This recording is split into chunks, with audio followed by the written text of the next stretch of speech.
औज़ु बिल्लाहि मिनश शैतानिर रजीम बिस्मिल्लाहिर रहमानिर रहीम नहमदुहु व नुसल्ली अला रसूलिहिल करीम रब्बि इश्रह ली सदरी व यस्सिर ली अमरी वहलुल उक़दतम मिन लिसानी यफ़क़हू क़ौली रब्बि ज़िदनी इल्मन। अस्सलामु अलैकुम। अस्सलामु अलैकुम।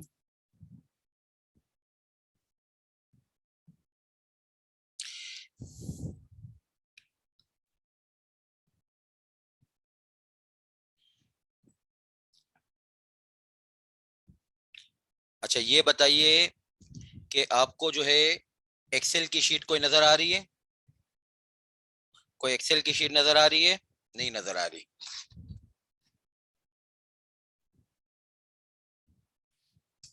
अच्छा, अब बताइए नजर आ रही है?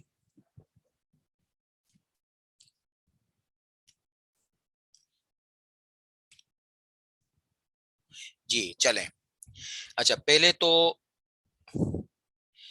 आपको थोड़ा सा जो है इसके बारे में इत्तला दे दी जाए कि अब अ, अल्लाह का शुक्र है कि वो पार्लियामेंट से रिसेंटली जो अप्रूव हुआ हमारा सिलेबस, इन्होंने तो आईकेप ने जो है वो जुर्रत करके हिम्मत करके एक अटेम्प्ट कर भी डाली थी, मगर ये कि बहरहाल नया सिलेबस या नई स्कीम जो है वो पार्लियामेंट से जो अप्रूव होनी थी वो अभी रिसेंटली अप्रूव हुई है। यानी कि ये जो नवाज गवर्नमेंट है इसके अंदर अप्रूव हुई रिसेंटली, और अभी कोई जो है वो मंडे के रोज जो है वो आईकेप ने इसका एसआरओ भी जारी किया है। आईकेप भी एसआरओ जारी करता है और उसने एसआरओ जारी करके हमें नोटिफाई कर दिया कि कॉर्पोरेट लॉ की 2021 की जो स्कीम है या फिर एक दूसरे सब्जेक्ट्स की भी जो 2021 की स्कीम है वो अब काबिल इस्तेमाल हो गई, फुल प्रूफ हो गई। अब कॉर्पोरेट लॉ के अंदर उसमें जो चेंजेस आई हैं वो किसी भी सिलेबस के तनासब से सबसे ज्यादा चेंजेस हैं। रस्मन जो है वो एक मर्तबा फिर बात करते हैं, यानी कि पिछले बैच में ये बात हो चुकी है कि सिलेबस में क्या चेंजेस आई हैं, मगर एक चेंजेस भी और सिलेबस क्या है उसको भी एक मर्तबा जो है वो जरूरी है समझना। आप पिछले बैच में भी मैंने ये देखा कि आखिरी दम तक इसी रिसर्च में पड़े रहे कि प्रूडेंशियल रेगुलेशन के बैंक के सिलेबस का पार्ट है कि नहीं है, ये चीज सिलेबस का पार्ट है कि नहीं है। तो ये रिसर्च आखिरी महीने में नहीं होगी, आपके साथ जो है वो मैं आज ही शेयर कर रहा हूं कि आप जो है वो किस तरीके से अपनी कौन कौन सी जो है वो डॉक्यूमेंट्स को तैयार करेंगे, और इसके ऊपर फिर जो है वो आपको अपनी तैयारी मुकम्मल करनी है। देखिए, तैयारी करने के लिए आप एक सुनहरा उसूल याद रखें। I listen, I forget, I see, I remember. मैं सुनता हूं तो भूलता हूं, मगर मैं देखता हूं तो मैं याद करता हूं। अब लिसन और सीइंग के बाद, यानी कि सुनने और देखने के बाद अगला स्टेप होता है इन दोनों चीजों को करिए। यानी कि सुनने के ऊपर छोड़ दिया तो फिर जो है वो आप भूल जाएंगे। आप इसको देखिए भी, यानी कि किताब को पढ़िए भी और मेरे नोट्स वगैरह भी पढ़िए भी, तो इससे आपको याद रहना शुरू हो जाएगा। फिर इसकी आप प्रैक्टिस करेंगे। प्रैक्टिस करने के लिए आई कैप की क्वेश्चन बैंक से अच्छी कोई चीज आपके पास नहीं है। आई कैप की क्वेश्चन बैंक बहुत जबरदस्त किस्म की जो है वो क्वेश्चन बैंक है। उसके ऊपर सरमाया भी काफी सर्फ हुआ है आई कैप का, और बहुत बड़े बड़े दिमाग या काबिल लोगों ने उसके ऊपर अपना वक्त लगाया है। और वो आई कैप की अपनी मेहनत भी है, इसके अलावा पास पेपर के जो आप समझ लीजिए अपडेटेड वर्जन हैं वो भी जो है वो क्वेश्चन बैंक के अंदर शामिल हैं। तो क्वेश्चन बैंक अगर आप कर लेते हैं तो पास पेपर भी हो जाते हैं, और जो है वो आपका एक प्रैक्टिस मटेरियल भी होता है। तो आप सुनेंगे और फिर देखेंगे और इसके बाद जो आप प्रैक्टिस करेंगे, तो प्रैक्टिस करने पे आपकी लर्निंग शुरू होगी। I listen, I forget, I see, I remember, I practise, I learn, and then practice करने के बाद आप में से हर एक आदमी ये कोशिश करे कि वो अपने हम ख्याल साथी के साथ, जिसके भी साथ आपके साथ बनती हो, जबरदस्ती किसी के साथ कोई नहीं करे, मगर एक जिसके साथ भी आपकी बनती हो, और बनानी पड़ेगी। जो मैं चीज अगली कहने जा रहा हूँ इसके बगैर आपकी तैयारी सही नहीं होगी। वो ये होगी कि हर एक आदमी टीचर बन जाए। टीचर का मतलब ये नहीं है कि जो है वो हर कोई जो है वो प्रोफेशनल टीचर बनने की जो है वो कोशिश करे या बहरहाल अपना वक्त उसमें लगाए। अभी आप जो है वो स्टूडेंट हैं, आपको अपनी एग्जाम पास करने के ऊपर फोकस करना चाहिए। वैसे ही जो है वो आईकेप का एग्जाम काफी टफ होता है, और अभी जो डिस्ट्रक्टिव इन्वायरमेंट्स हैं उसके अंदर तो सीखना समझना बहुत ज्यादा मुश्किल हो गया है। 5-5 मिनट के अंदर तो ये मोबाइल फोन ने हमें घेरा हुआ है, इसको देखने के बगैर चैन नहीं पड़ रहा। फिर अननेसेसरी इंफॉर्मेशन का बम्बार्ड डिपार्टमेंट जो है उसके ऊपर हम अपनी चीजों को उलझा बैठे हैं और चीजों के ऊपर जो है वो एक मतलब एक गुडमुट सी हो गई है, चीजें समझ नहीं आ रही हैं, तो इसके ऊपर कोई एक्स्ट्रा करिकुलर एक्टिविटी तो कोई नहीं करेगा, मगर टीचिंग एज अ नेसेसिटी आप सब लोगों को करनी है। अपने हम ख्याल साथी को जमा कीजिए, अपनी जो है वो ऑफिस के अंदर अपनी जो है वो कोई खाना खाने के लिए जाइए वहां पे कर लीजिए, या फिर एक जो है वो अपने शाम के कोई औकात हो, आप कराची क्लब कराची जिम खाना जाते हो वहां पे कर लीजिए, वरना अपने घर पे कोई सिटिंग कर लीजिए। ये आपको करना पड़ेगा कि हर आदमी टीचर बने और जो है वो टोलियों की शक्ल में टीचर बने, यानी कि कोई बहुत बड़ा मजमा गैदर करने की कोशिश ना करे, अपने हम ख्याल लोगों को जमा करें।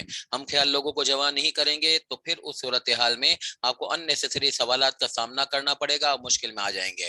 पहली अटेम्प्ट वाला पहली अटेम्प्ट वाले के साथ बैठे, दूसरी अटेम्प्ट वाला दूसरी अटेम्प्ट वाले के साथ बैठे, जिसके जिसके साथ केमिस्ट्री मैच होती हो वो उसके साथ बैठे। तो अब टीचिंग के बाद क्या होगा, टीचिंग के बाद ये होगा कि आपकी जो है वो मास्टरिंग शुरू हो जाएगी।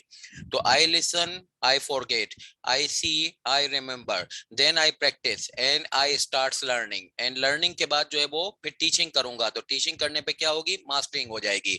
I listen, I forget, I see, I remember, I listen, I forget, I see, I remember, then I practice। फिर प्रैक्टिस करने पे जो है वो आई स्टार्ट्स लर्निंग, और फिर जो है वो I teach and as a result I starts mastering. तो ये सारी चीजें आप करेंगे तो इंशाल्लाह फिर आपका पेपर जो है वो सही तरीके से सॉल्व होगा। कोई जो है वो इधर उधर अपने आप को उलझाने की जरूरत नहीं है, कोई टेक्निक्स नहीं है, ये इंपॉर्टेंट टॉपिक है वो इंपॉर्टेंट टॉपिक नहीं है, ये कुछ भी नहीं होगा। पहले पेज से पढ़ते जाइए आखिरी पेज तक, यही जो है वो नुस्खा रखिए। हर चीज जो है वो मुझसे सुनिए, सुनने के बाद जो है वो इसको खुद से जरूर पढ़िए। सुनेंगे तो गारंटी देता हूं जरूर भूलेंगे, और जो है वो अगर देखेंगे यानी खुद से पढ़ेंगे तो गारंटी देता हूं कि आपको याद रहना शुरू हो जाएगा। फिर इसके बाद आप प्रैक्टिस मटेरियल से इसकी प्रैक्टिस करेंगे तो आपकी लर्निंग शुरू होगी, और फिर प्रैक्टिस मटेरियल की लर्निंग के बाद आप में एतमाद थोड़ा डेवलप होगा, तो आप अपने हम ख्याल लोगों के साथ जो है वो एक जो है वो टीचिंग का जो है वो माहौल क्रिएट करेंगे, तो फिर आप मास्टर बन जाएंगे। और ये मास्टरिंग जो है वो हम एग्जामिनेशन पर्पस के लिए कर रहे हैं। फिर आप जब इंशाल्लाह पास हो जाएंगे तो आपको अपने कैरियर में जो कुछ करना है, जो अल्लाह ने आपके नसीब में रखा हुआ है, वो इंशाल्लाह आपको मिल जाएगा, वो आप देखते रहिएगा। अभी मेरी जिम्मेदारी इस हद तक है कि अल्लाह करे आप इस सब्जेक्ट के अंदर जो है वो माहिर काबिल हो जाएं, और एग्जाम के अंदर जो है वो आप सुरखरू हो जाएं, अपनी फैमिली के सामने सुरखरू हो जाएं। I listen, I forget, I see, I remember, I practise, I learn, I teach, I master.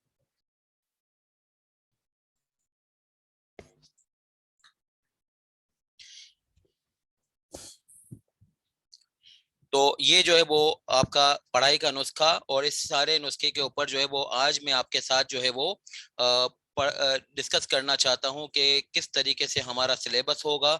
ये आपका सिलेबस मेरे लिए टारगेट, मेरी अकाउंटेबिलिटी, और आपके लिए भी जो है वो ये टारगेट, यानी कि ये चीजें पूरी पढ़नी है और इसी के वही प्रिंसिपल अप्लाई करने हैं जो मैंने अभी आपको बार बार समझाए। तो सबसे पहली चीज जो है वो सेक्रेटरियल प्रैक्टिस का एरिया है हमारे सिलेबस के अंदर। नाम है एडवांस कॉर्पोरेट लॉ और प्रैक्टिसेस। एडवांस का वर्ड इसलिए यूज किया है कि कॉर्पोरेट लॉ तो आप जो है वो अपने केफ लेवल में भी पढ़ के लाए, और उसके अंदर जो है वो बहरहाल ज्यादातर जो है वो थ्योरी होती थी, प्रैक्टिस भी होती थी, मगर थोड़ी सी कम दर्जे की। यहाँ पे एडवांस दर्जे की प्रैक्टिस होगी, और यहाँ पे तो नाम ही इन्होंने रखा है secretarial practices. This is an indicative के you will be treated like a company secretary, और कंपनी सेक्रेटरी कह दीजिए, कॉर्पोरेट मैनेजर कह दीजिए।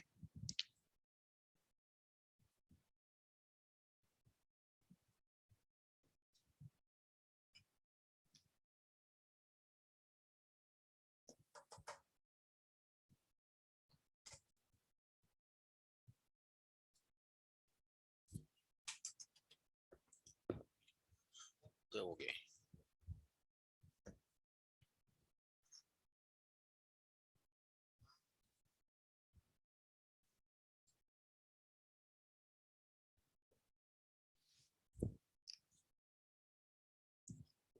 आपको स्क्रीन नजर नहीं आ रही अनिल कुमार? आपको स्क्रीन नजर नहीं आ रही? तो सेक्रेटरियल प्रैक्टिसेस के अंदर आपको कंपनी सेक्रेटरी के तौर पे ट्रीट किया जाएगा, और इस तरीके से समझा जाएगा जैसे आप कंपनी सेक्रेटरी हैं। वही इंफॉर्मेशन के बारे में जो कि आपने कुछ हद तक जो है वो अपनी अर्लियर स्टडीज में पढ़ी हुई हैं। यहाँ पे परेशान होने की कोई जरूरत नहीं होगी, आपको बस मेरे साथ जो है वो इसको टाइम टू टाइम बेसिस पे लेके चलना होगा कि कंपनी सेक्रेटरी जो है वो इन सेक्शंस को, जिसके बारे में मैं अभी तस्करा कर रहा हूँ, अपनी सीट पे बैठ के किस तरीके से परफॉर्म करता है। ये आपको थोड़ा सा अपने टीचर से सीखना होगा, समझना होगा, और ये जो है वो मेरी जिम्मेदारी कि आपको पूरा मवाद और पूरी जो है वो इसके ऊपर जो है वो तसल्ली बख्श जो है वो बात पहुंचा दी जाए, फिर उसको संभालना आपका काम होगा।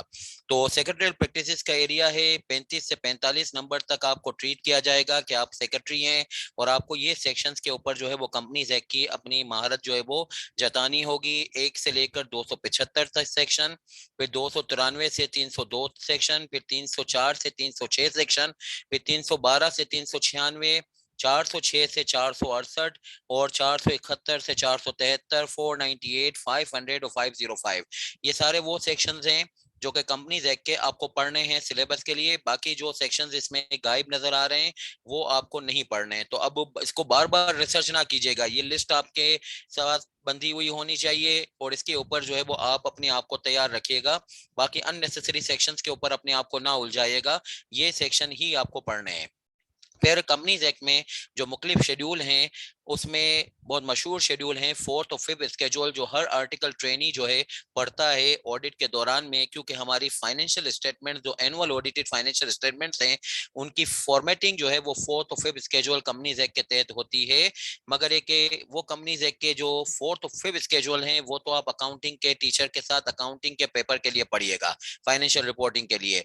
मेरे साथ आपको जो है वो कंपनीज एक्ट के जो गैर मामूली किस्म के शेड्यूल हैं, यानी कि बहुत ज्यादा मशहूर नहीं है मगर एक काम के हैं, फर्स्ट और सेकंड स्केड्यूल, वो आपको पढ़ने होंगे।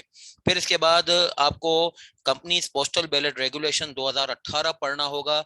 इसके ऊपर मैं आपको ये बताऊं, डिटेल तो आपको रेगुलेशंस के अंदर मिलेगी कि आपको जनरल मीटिंग्स के अंदर एक तरीके से इजाजत दी जाएगी। जनरल मीटिंग का मतलब होता है कंपनी के मेंबर्स की मीटिंग, कि आप जो है वो ईमेल के थ्रू और पोस्टेज के थ्रू अपना वोट कास्ट करें। बहुत सारे लोग जो हैं, इवन कासा के इलेक्शन हुए थे अभी रिसेंटली, तो उसके अंदर भी मैंने देखा कि कासा के इलेक्शन में सारे स्टूडेंट्स ने पार्टिसिपेट नहीं किया, मगर एक पार्टिसिपेट करने वालों की तादाद पिछले इलेक्शंस के मुकाबले में काफी ज्यादा थी। अब वो काफी ज्यादा की वजह क्या बनी, तो उसको हमने ऐसे डायग्नोस किया कि इस दफा ऑनलाइन वोटिंग अलाउ की गई थी। तो कंपनीज के केस में भी ये सोचा गया है एससीसीपी की तरफ से कि ऑनलाइन वोटिंग की इजाजत दी जाए, ईमेल के थ्रू आज वोट देने की इजाजत है। ईमेल के अलावा थोड़ा सा देसी तरीका भी है कि अपना बैलेट पेपर, अपना वोट जो है वो लिफाफे में डाल के कंपनी के चेयरमैन को भेज दीजिए। आपको मीटिंग में आने की जहमत नहीं करनी पड़ेगी। ये कहाँ होता है, कैसे होता है, क्या तरीकाकार है, इसके ऊपर ये डॉक्यूमेंट पढ़ा जाएगा, पोस्टल बैलेट रेगुलेशंस। जो येलो हाईलाइटेड जो इस शीट के अंदर आपको चीजें नजर आ रही हैं, ये सारी वो हैं जो कि स्कीम 2021 के अंदर ऐड हुई हैं सिलेबस में। ये बहुत मशहूर जो है वो सब्जेक्ट बन गया है, यानी कि जो है वो सिलेबस की एक्सपेंशन के पॉइंट ऑफ व्यू से 2021 की स्कीम में जितना एक्सपेंशन इस सब्जेक्ट को दिया गया है, किसी और सब्जेक्ट को नहीं दिया गया। तो जो चीजों में एक्सपेंशन है वो चीजें जो है वो मैंने येलो हाईलाइटेड रखी हैं। ऑल दो पिछली अटेम्प्ट में भी पढ़ी हैं, कुछ ऐसे लोग हैं जो पिछली अटेम्प्ट में गैर हाजिर थे, इससे पुराने हैं, तो वो जान लें कि ये वो चीजें हैं कि जो है वो इन्होंने माजी में नहीं पढ़ी हैं। और बहरहाल ये नई चीजें जो है वो सिलेबस के अंदर शामिल। एक है company general provision in form regulation 2018। नाम से लगता है कि इसके अंदर फॉर्म्स और फॉर्मेट्स वगैरह हैं। बहुत सारी चीजें कंपनीज एक्ट की कंप्लाइंस रिक्वायरमेंट ऐसी हैं कि इसके लिए ये फॉर्म दाखिल करिए, वो फॉर्म दाखिल करिए, तो सारे फॉर्म्स वगैरह और इसके रिलेटेड बातें जो हैं वो इस डॉक्यूमेंट के अंदर मौजूद हैं। Company general provision and form regulation पूरा नहीं पढ़ना, इसके लिए कहा गया है रेगुलेशन नंबर 8 से 30 तक पढ़िएगा, बाकी छोड़ दीजिएगा। फिर इसके बाद ग्रुप कंपनियों में जो इन्वेस्टमेंट की जाती है उसके लिए एक मशहूर जो है वो रेगुलेशन है, जिसका नाम है investment in associated companies and undertaking regulation 2018। ये हमें पढ़ना होगा।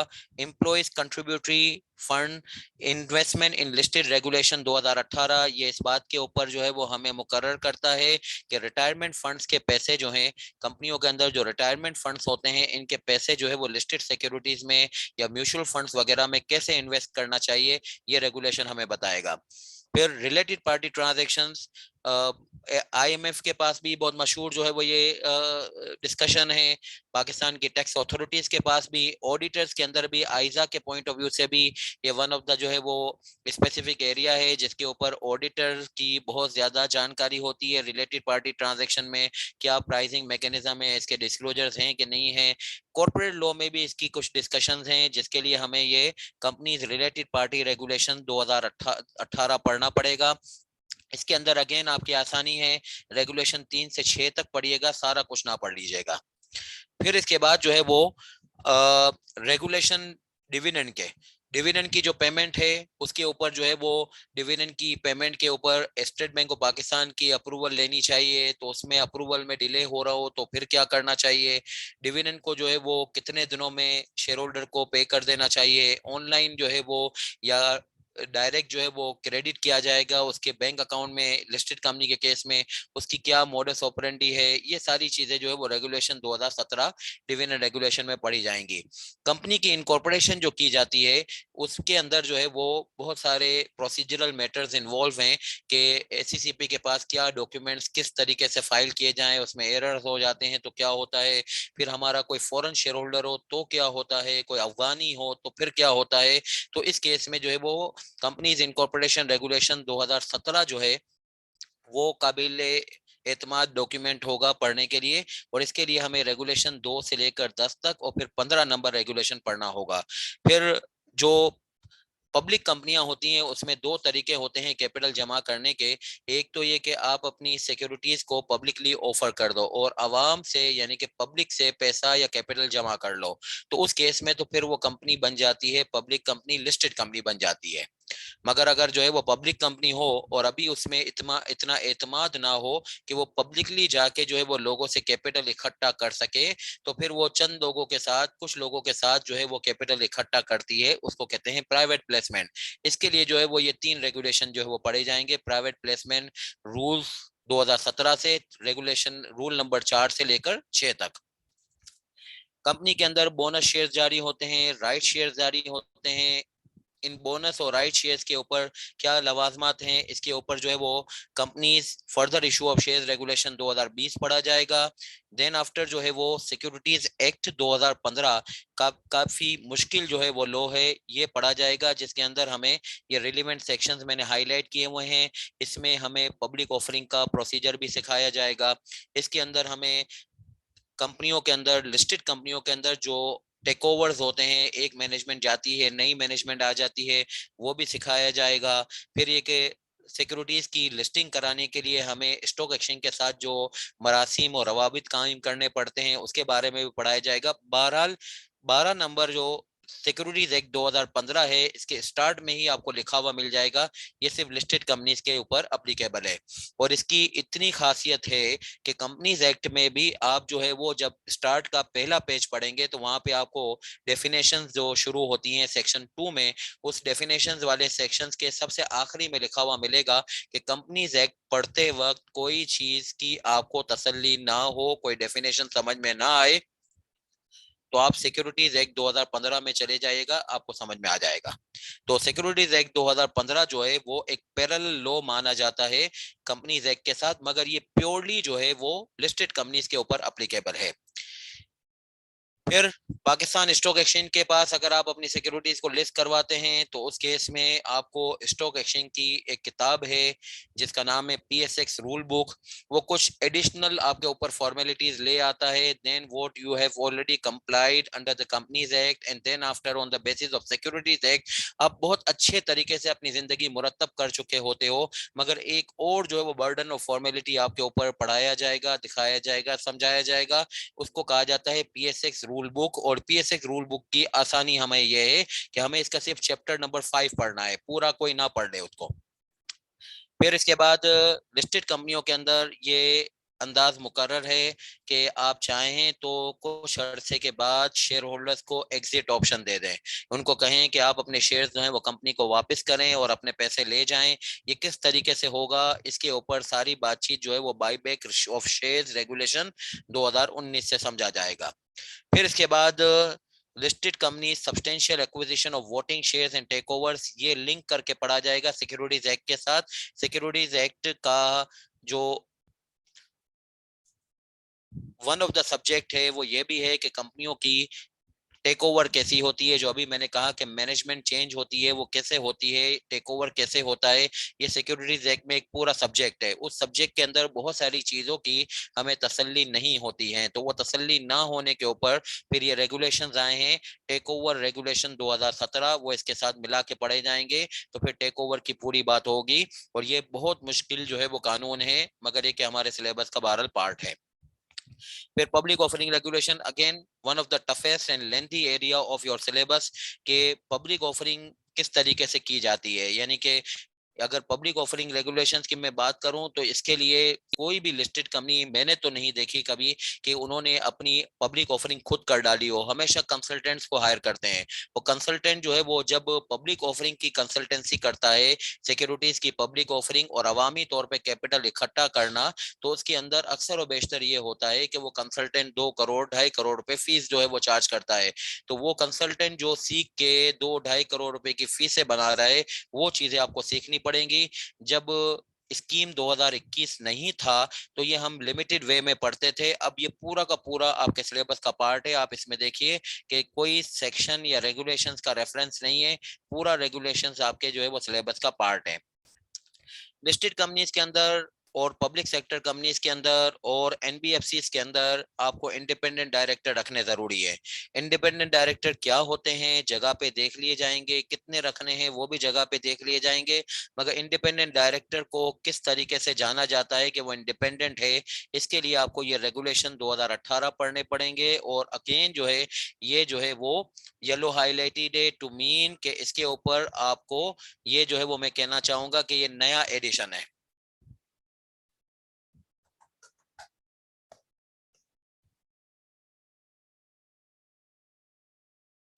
तो ये हमारा जो है वो सेक्रेटरियल प्रैक्टिसेस का एरिया, आप इसकी जो है वो चीजें देख रहे होंगे कि कितनी सारी हैं, मगर ये 17 एरियाज मुकम्मल करेंगे और इसके ऊपर जो है वो 35 से 45 मार्क्स आपके पूरे होंगे।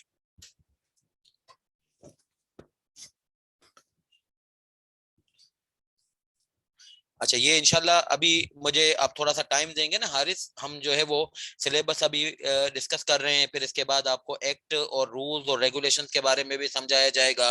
और ये जो है वो फिर इंशाल्लाह जो है वो एसआरओ वगैरह ये सारी चीजें समझाई जाएंगी। ये अगर नहीं समझेंगे तो फिर लो कैसे पढ़ेंगे। तो पहले तो ये बता दूं कि हमें पढ़ना क्या है, चीजें कहाँ कहाँ से आपको कंपाइल करनी है, उसके बारे में थोड़ी सी मैं आपसे जो है वो बातचीत करना चाह रहा हूँ इस वक्त। तो जैसे ही ये शीट हमारी खत्म होती है तो आपके सवाल का जवाब खुद ब खुद आ जाएगा, वो हमारे एजेंडा में भी है कि एक्ट रूल्स रेगुलेशंस इनमें क्या फर्क होता है। अब दूसरा एरिया जो हमारे सिलेबस का है वो है हमारा मेडिएशन का, आर्बिट्रेशन का। मेडिएशन का मतलब कोई डिस्प्यूट्स हो तो उसको सुलह करा देना, और रीस्ट्रक्चरिंग और रिहेबिलिटेशन ये इंशाल्लाह आप पढ़ेंगे तो इसमें आपको ये महसूस होगा कि वो कंपनी जो है वो बहुत बुरी हालत में, यानी फाइनेंशियल कंडीशन के पॉइंट ऑफ व्यू से बहुत बुरी हालत में पहुंची हुई है, और इसकी सर्जरी या फिर है कि उसको रेस्क्यू करना होगा। तो उसके लिए जो है वो रीस्ट्रक्चरिंग और रिहेबिलिटेशन की कार्रवाई की जाती है।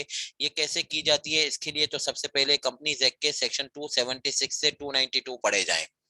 फिर इसके बाद आपको ये 4 लॉ पढ़ने हैं, और ये चारों लॉ जो हैं वो नए स्कीम 21 में ऐड हुए हैं। कॉर्पोरेट रीस्ट्रक्चरिंग कंपनीज एक्ट 2016, इसका सेक्शन नंबर 1 से 6 तक पढ़ना है।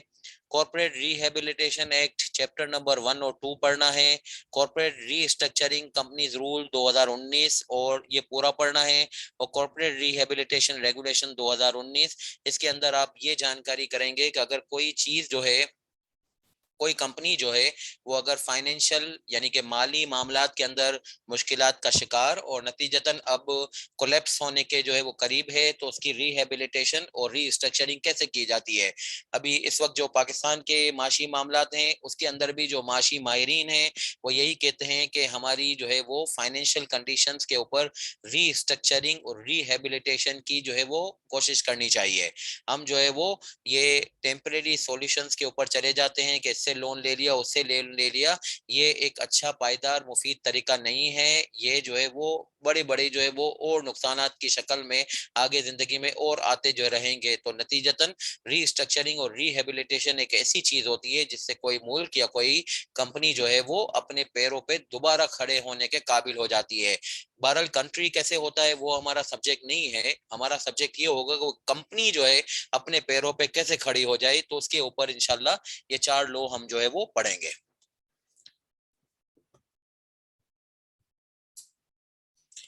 अपना साद बिन खालिद, आपको मालूम है ना कि आपके सिलेबस के अंदर जो है वो 6 महीने पिछले जो है वो जो अपडेशंस होती हैं वो आपके सिलेबस का पार्ट होती हैं। और फिर जो है वो मजीद ये कि आपको ये भी मालूम होगा कि आईकेप अपना हक रखता है कि वो सिलेबस के अंदर जो है वो अगर कोई फाइनेंस एक्ट या जो है वो कोई लॉ की चेंजेस आ जाती है तो वो फिर इसको प्रेस रिलीज के थ्रू भी नोटिफाई करता है। तो आप माशाल्लाह जो है वो केफ लेवल के क्वालिफाइड लोग हैं, तो इतना तो आपको आइडिया होगा कि आईकेप जो है वो सप्लीमेंट्स भी जारी करता है और जो है वो आपको जो है प्रेस रिलीज भी जारी करता है। तो आज जो है वो ना मुझे मालूम है ना किसी को मालूम है कि क्या जो है वो चेंजेस हो जाएंगी दिसंबर तक। जो चेंजेस होंगी उसकी मेरी जो है वो आपको गारंटी है कि वो इंशाल्लाह जो है वो आपको डिलीवर हो जाएगी। मगर वो आज मुझे भी नहीं मालूम और आईकेप के प्रेसिडेंट को भी नहीं मालूम कि क्या क्या जो है वो चीजें चेंज हो जाएंगी। कोई अगर आपको बता रहा है कि ये चीजें चेंज हो जाएंगी तो वो एक हाइपोथेटिकल डिस्कशन है। इसके ऊपर जो है वो आपको थोड़ा सा तामुल करके जो चीजें अभी कंफर्म है कि वो आपके लॉ का पार्ट है उसके ऊपर आप अपना हाथ साफ कर लें।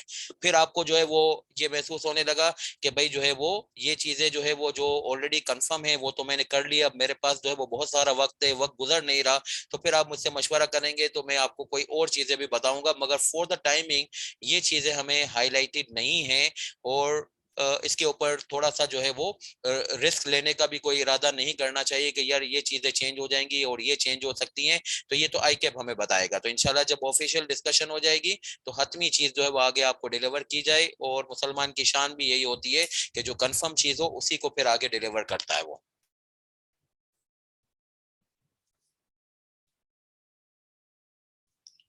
अच्छा, फिर इसके बाद स्पेशलाइज कॉर्पोरेट लॉस के अंदर हमें 10 से 15 नंबर जो है वो इंशाल्लाह कवर करने हैं।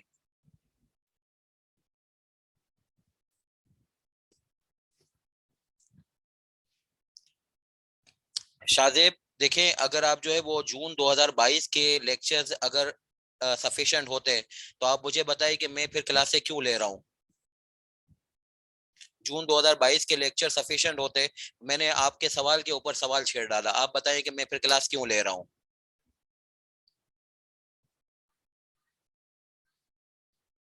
अगर जून 2022 के लेक्चर सफिशिएंट होते रिकॉर्डेड तो मैं क्लास क्यों ले रहा हूँ। तीन वजूहत हो सकती हैं कि या तो मुझे बहुत प्यार है आप लोगों से तो मैंने कहा कि चलो आ जाते हैं आपसे मुलाकात कर लेते हैं, ऑनलाइन ही मुलाकात सही। दूसरी बात ये कि शायद मुझे कोई समझ नहीं है। या तीसरी बात ये कि बहरहाल जो है वो मुझे कोई काम नहीं है तो मैंने कहा कि यार चलो स्क्रीन के सामने बैठ जाते हैं। तीनों में से आपको क्या लगता है कौन सी बात जरूरी होगी। तीनों में से कोई बात भी सही नहीं है। सही बात यह है कि ऑनलाइन क्लासें आपको लेनी चाहिए। और होगा ये कि आपको पैटर्न भी चेंज नजर आएगा बिकॉज ऑफ द रीजन के हर आने वाला दिन नई जो है वो आपको नवी सुना रहा है। इवन मैं आपको बोलूं तो कल आपने जो सुबह सूरज देखा था अभी कल सुबह देखिएगा वो डिफरेंट है।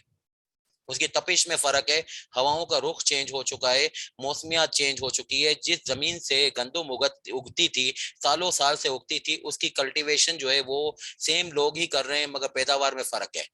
जानवर जो की जो अफजाइश होती थी उसमें भी फर्क है, पानी का बहाव जो है वो फर्क है, हर चीज में फर्क है। तो पढ़ाई कैसे सेम हो सकती है।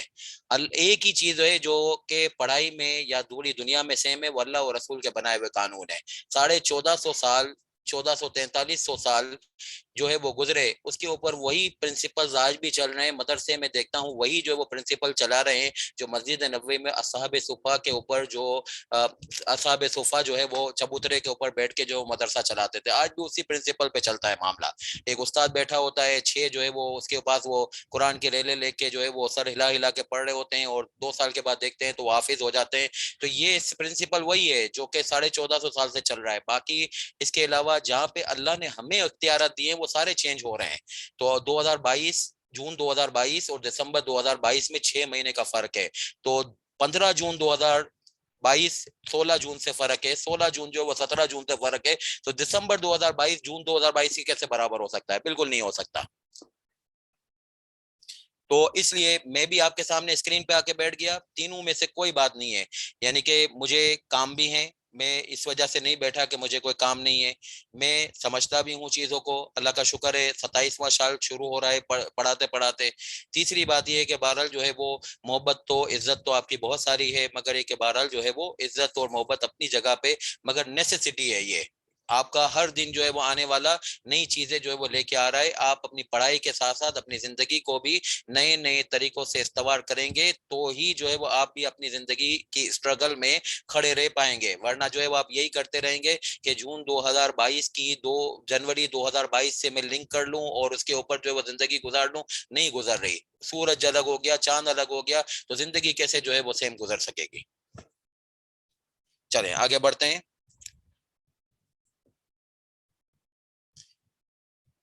अच्छा, अदर रिलीवेंट लॉज, ये स्पेशलाइज्ड लॉज के ऊपर में आया था। स्पेशलाइज्ड लॉ के अंदर आपको कंपनीज ऑर्डिनेंस 1984, कंपनीज ऑर्डिनेंस 1984 आज मतरूक कानून है, कलअदम कानून है, मगर उसको आज के कंपनीज एक्ट 2017 के 509 नंबर सेक्शन के अंदर ये महफूज किया गया है कि सेक्शन 282 ए से लेकर सेक्शन 282 एन तक जो है वो जरूर पढ़िएगा। मुल्की कानून का हिस्सा भी बन गया कंपनीज ऑर्डिनेंस के ये सेक्शन, और जो है वो आपके सिलेबस का हिस्सा भी बन गए। इसके अंदर हम इंशाल्लाह जो है एनबीएफसी से मुतालिक कानून पढ़ेंगे। और अगेन जो है वो, जैसे मैंने कहा, public offering regulation one of the toughest area है आपके सिलेबस का। This is also one of the toughest area of your syllabus, और इसके ऊपर 10 से 15 नंबर भी मखसूस हैं। और ये बहरहाल जो है वो ओवरऑल सिलेबस को देखें तो ये 10 से 15 नंबर काफी कीमती हैं अगर एक टॉपिक के ऊपर हमारे ये पूरे हो जाते हैं। तो इसके ऊपर जो है वो हमें एनबीएफसी से मुतालिक बातें पढ़नी होंगी। और ये पुराना कानून है, कलअदम कानून है, मगर इसकी ये चीजें महफूज की गई हैं, तो हमें ये पढ़नी पड़ेंगी। और इसके अलावा इससे रिलेटेड 2 डॉक्यूमेंट और पढ़ने पड़ेंगे। एक है एनबीएफसी रूल्स 2003 और दूसरा है एनबीएफसी रेगुलेशन 2008। और इन दोनों के अंदर आप पूरा पूरा ना पढ़िएगा, इसके रूल्स और रेगुलेशन जो आपको पढ़ने हैं वो मैंने हाईलाइट कर दिए हैं। ये रिलेवेंट जो है वो रूल्स और रेगुलेशन पढ़ेंगे। इंश्योरेंस ऑर्डिनेंस और बैंकिंग ऑर्डिनेंस, एनबीएफसी को अगर एक मरतबा सही से पढ़ लिया जाए तो इंश्योरेंस और बैंकिंग के ऊपर इतनी ज्यादा मेहनत नहीं करनी पड़ती। ऑल्दो इंश्योरेंस की टर्म्स एंड टेक्नोलॉजी और डेवलपमेंट्स अलग हैं, बैंकिंग की अलग हैं, एनबीएफसी की अलग है, मगर ये तीनों जो हैं वो हमारे मुल्क के फाइनेंशियल सेक्टर के अंदर शुमार होते हैं। तो इसके ऊपर बहुत सारी चीजें जो है वो आसान हो जाती है।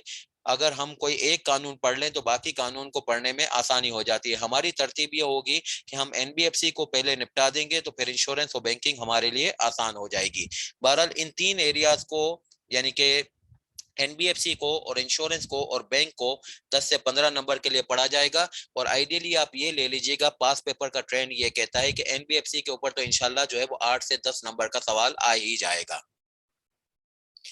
फिर आखिरी में हमें जो है वो इंशाल्लाह जाना होगा अदर लॉस के ऊपर, जहां पे 30 से 40 नंबर हमें पढ़ने होंगे। और इसके ऊपर आपको foreign exchange manual state bank of Pakistan का एक है वो पढ़ना होगा, जो चैप्टर नंबर 19 और 20। चैप्टर नंबर 19 जो है वो लोन से मुतालिक है कि फॉरेन करेंसी लोन वगैरह कैसे लिए जाते हैं और उसकी रीपेमेंट कैसे की जाती है, क्योंकि फॉरेन करेंसी लोन है तो फॉरेन करेंसी में, मगर पाकिस्तान में आएगा तो उसको आप पाक रुपए में कन्वर्ट करके अपनी जिम्मेदारियां पूरी करोगे। फिर जब रीपेमेंट करोगे तो अगेन आपको डॉलर्स चाहिए होंगे। तो your revenue is being earned in Pak rupees, तो वो डॉलर्स आपको कौन देगा? तो इसके ऊपर जो है वो आपको स्टेट बैंक ऑफ पाकिस्तान मदद करेगा। और वो सारी चीजें किस तरीके से होगा, क्या होगा, चैप्टर 19 में पढ़ेंगे। चैप्टर 20 में आप ये पढ़ोगे कि आपकी कंपनी के अंदर अगर फॉरेन इन्वेस्टमेंट होती है तो फिर क्या होता है, और आप अगर पाकिस्तान में होते हुए पाकिस्तान से बाहर फॉरेन इन्वेस्टमेंट करते हो, ऑफशोर कंपनीज बनाते हो, तो उसके ऊपर इन्वेस्टमेंट से मुतालिक जो सारी बातें हैं वो फॉरेन एक्सचेंज मैनुअल के चैप्टर 20 में है, वो आपके सिलेबस के अंदर है। फॉरेन एक्सचेंज मैनुअल बहुत जखीम कानून है और बहुत कीमती भी कानून है। इसकी मुल्क में बहुत पजीराई होती है, जो भी लोग इन चीजों को जानते हैं, मगर आपके सिलेबस के बनाने वालों ने चैप्टर 19 और 20 आपके सिलेबस के लिए मखसूस रखा है। कंपटीशन एक्ट चैप्टर नंबर 1 और 2 पढ़ना होगा। कंपटीशन एक्ट में हमें यह समझाया जाता है कि अननेसेसरी मार्केट में कंपटीशन क्रिएट ना करें। हर आदमी अपने रिस्क के मामले में दूसरे को बहरहाल जो है वो जिच करने में लगा हुआ होता है, और जो है वो सोचता है कि उसको मैं नुकसान पहुंचा दूं और उसके नतीजे में मेरा बिजनेस जो है वो परवान चढ़ जाए। तो इसको जो है वो कॉम्पिटिंग एज या कॉम्पिटिटिव फोर्सेस कहते हैं। ये एक हद तक तो सही है, बाकी एक हद से बाहर निकलते हैं तो इसके जो दीनी नुकसानात हैं, यानी कि जो है वो आपकी जो मजहब के अंदर इसके सारे मामलात हैं, वो तो अपनी जगह पे मुल्की कानून भी इसको नापसंद करार देता है। और कंपटीशन एक्ट 2010 के अंदर आप उन ममनुआत को इंशाल्लाह पढ़ोगे जो मार्केट में एंटी कॉम्पिटिटिव हैं, जिससे मार्केट में कंपटीशन का बाहू जो है वो मुतासिर होता है। और कंपटीशन अगर मार्केट में नहीं होगा, अगर मोनोपोलाइज सिचुएशन हो जाएगी, तो फिर कंज्यूमर का इस्तेसाल होगा, यानी उसको मन चाही प्राइस देनी पड़ेगी सप्लायर की। फिर एंटी मनी लॉन्ड्रिंग लॉ और एंटी मनी लॉन्ड्रिंग रेगुलेशन 2015 हमें पढ़ना होगा। पाकिस्तान की एक बहुत बड़ी साइज ऑफ इकोनॉमी जो मेरे हिसाब से जो है वो तकरीबन बनती है 700 अरब डॉलर की। पाकिस्तान की डॉक्यूमेंटेड जो जीडीपी है, यानी पाकिस्तान की जो डॉक्यूमेंटेड इकोनॉमी है, वो है 387 बिलियन डॉलर्स, 387 अरब डॉलर की। और मेरा अपना रुझान है, बहरहाल ये ज़ाहिर बात है अनडॉक्यूमेंटेड है तो किसी के पास इसकी कंक्रीट फिगर तो नहीं हो सकती है। जो माशी सरगर्मियां हैं मेरी, जो है वो जो फील्ड है उसके अंदर मुझे जो इसके ऊपर जो है वो मेरे सेंसेस कहते हैं, बहुत सारे लोग मुख्तलिफ जो है वो बातें करते हैं। मेरा जो है वो रुझान इसके ऊपर ये बनता है कि पाकिस्तान की तकरीबन 700 अरब डॉलर की, यानी कि 1/3 हमारी डॉक्यूमेंटेड है 387, और 2/3 हमारी यानी कि 700 बिलियन डॉलर्स की अराउंड हमारी इकोनॉमी अनडॉक्यूमेंटेड है। वो अनडॉक्यूमेंटेड इकोनॉमी के अंदर जो पैसा घूमता है उसको जो है वो लीगल कवर या लीगल बैकअप तो देना पड़ता है, और वो लीगल बैकअप जो है वो मनी लॉन्ड्रिंग के थ्रू किया जाता है। मनी लॉन्ड्रिंग एक ऐसा कानून है जिसके अंदर ब्लैक इनकम को व्हाइट इनकम करने की कोशिश की जाती है ताकि वो सिस्टम का हिस्सा बन सके और इससे माशी सरगर्मियां चल सकें। तो इसकी रोकथाम के लिए मनी लॉन्ड्रिंग लॉ बने हुए हैं, एंटी मनी लॉन्ड्रिंग लॉ और इसके रिलेटेड रेगुलेशंस, ये हमें सिलेबस के पॉइंट ऑफ व्यू से पढ़ने होंगे। बहरहाल हमें एंटी मनी लॉन्ड्रिंग एक्ट जो कि काफी बड़ा लॉ है, ये तो पूरा पढ़ना होगा, मगर इसके रेगुलेशंस के अंदर हमें सिलेक्टेड रेगुलेशंस पढ़ने होंगे, और सिलेक्टेड रेगुलेशंस के साथ उसका एक अपेंडिक्स 1 और 2 है वो भी पढ़ना होगा। Listed companies code of corporate governance इंशाल्लाह भी आपको समझाते हैं कि लिस्टेड कंपनी क्या होती है। मगर लिस्टेड कंपनी के केस में अभी मैंने आपको बताया कि लिस्टेड कंपनी के ऊपर लॉ का बहुत जोर है कि लिस्टेड कंपनी में चूंकि अवाम का पैसा होता है तो लॉ ने इसकी मॉनिटरिंग बहुत स्ट्रिक्ट रखी हुई है। एक तो कंपनीज एक्ट में लिस्टिंग होने के ऊपर बहुत सारी बातें, फिर इसके अलावा सिक्योरिटीज एक्ट, उनके ऊपर एक कंप्लायंस का डॉक्यूमेंट जो अभी मैंने आपसे डिस्कस किया, फिर पीएसएक्स रूल बुक आ गई, फिर इसके अलावा एक लिस्टेड कंपनीज के ऊपर code of corporate governance document भी है, जिसकी जो है वो रिपोर्टिंग और सर्टिफिकेशन वगैरह भी आप ऑडिट के दौरान देख चुके होंगे। ये हमें पढ़ना होगा। अब इस काम के लिए हमें समझना होगा कि लिस्टेड कंपनी कौन सी है, उसकी डेफिनेशन इंशाल्लाह हम आज ही निपटा देंगे। लिस्टेड कंपनी की डेफिनेशन पढ़ लेंगे तो हमें सिक्योरिटीज एक्ट में भी वो डेफिनेशन काम आएगी। इसके अलावा जो है वो हमें कंपनीज एक्ट में भी, जहां भी लिस्टेड कंपनी का तस्करा काम आएगा, पब्लिक ऑफरिंग रेगुलेशंस और भी पीएसएक्स रूल बुक वगैरह, जहां पे भी लिस्टेड कंपनी का तस्करा, तो वो डेफिनेशन इंशाल्लाह काम आएगी, जो अभी नोट 1 के तौर पे मैं आपको पढ़ाने वाला हूँ। फिर गवर्नमेंट की अगर शेयर होल्डिंग जो है वो किसी कंपनी के अंदर 51% और मोर हो, या फिर एक गवर्नमेंट का बोर्ड ऑफ डायरेक्टर्स के अंदर जो अपॉइंटमेंट और रिमूवल का इख्तियार 50% से जायद हो, यानी कि 50% से जायद बोर्ड ऑफ डायरेक्टर्स जो हैं वो गवर्नमेंट के मरून मिन्नत हो, तो उस केस में दोनों में से एक चीज हो जाए कि 51% और मोर वोटिंग पावर, या मोर देन 50% डायरेक्टर्स का अपॉइंटमेंट और रिमूवल वो गवर्नमेंट के मरून मिन्नत है, दोनों में से एक चीज के हो जाने के ऊपर वो कंपनी पब्लिक सेक्टर कंपनी कहलाती है। पब्लिक सेक्टर कंपनी अगर बन जाती है तो क्या फर्क पड़ेगा? पब्लिक सेक्टर कंपनी बन जाएगी तो ये फर्क पड़ेगा कि उसको फिर एक और डॉक्यूमेंट अपनी जिंदगी के अंदर लाना पड़ेगा जिसका नाम है public sector companies corporate governance rules 2013। इसकी भी डेफिनेशन इंशाल्लाह हम आज ही निपटा देंगे।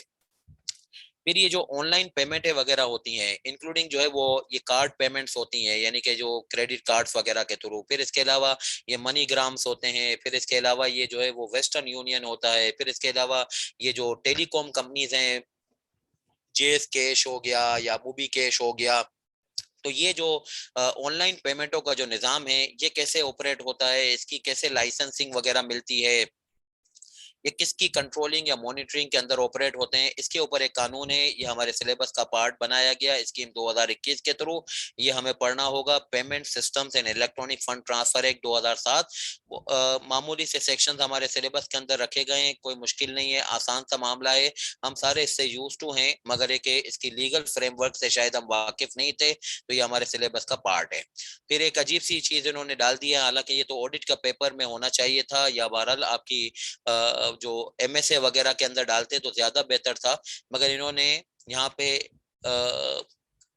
कॉर्पोरेट लॉ के अंदर ये रखा हुआ है कि आईकेप का कोड ऑफ एथिक्स पढ़िएगा, पार्ट 1 और पार्ट 2।